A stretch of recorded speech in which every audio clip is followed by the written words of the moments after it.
Nagmabungaon og nagmalampuso ng mga lakang og inisyatiba sa buhatan sa Provincial Agriculture Office uban sa mga lokal nga mga mag-uuma kun isgutan ang kahimtang sa agrikultura sa lalawigan sa Misamis Oriental. Ang Social Enterprise Development Program sa Pagro nga si Ms. Yvette Guanzon mipasilitar niya atong Mayo 31, 2021 og usa ka mushroom cultivation training sa Mushroom Production Training Facility sa 58 Infantry Headquarters nga nahimutang sa Claveria, Misamis Oriental. Ang maong pasilidad gipadagan sa usa ka grupo sa mga kanhi rebelde nga giatagan og gigayon og oportunidad nga makaangkon og pangitaan og panginabuhian aron makabot ang food security.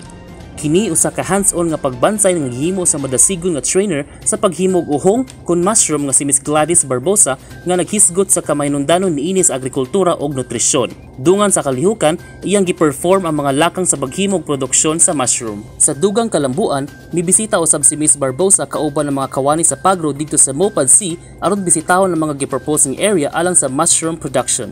Kini usab usa ka lakang sa Pagro nga makabaton og kaugalingon nga pasilidad alang sa produksyon sa mushroom ug sa dili madugay mahimo kini nga magamit nga lugar alang sa laing industriya nga gigikanan sa pagkaon og kita.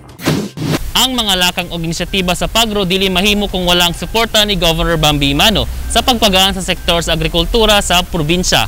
Lakip tumong sa iyang liderato ang pagtukod og paghatag og mga proyekto og panginabuhian sa mga organisasyon nga nakabase sa kabariyuhan sa probinsya aron makakuha sila og dugang kita og maangkon ang seguridad sa pagkaon. Kauban si Benboy Bagin ug Andy Pakamalan sa kamera ko si Lambo Danny Ubshama Jr. alang sa limpyo ug mataro nga panggobyerno, Padayon Pilipino.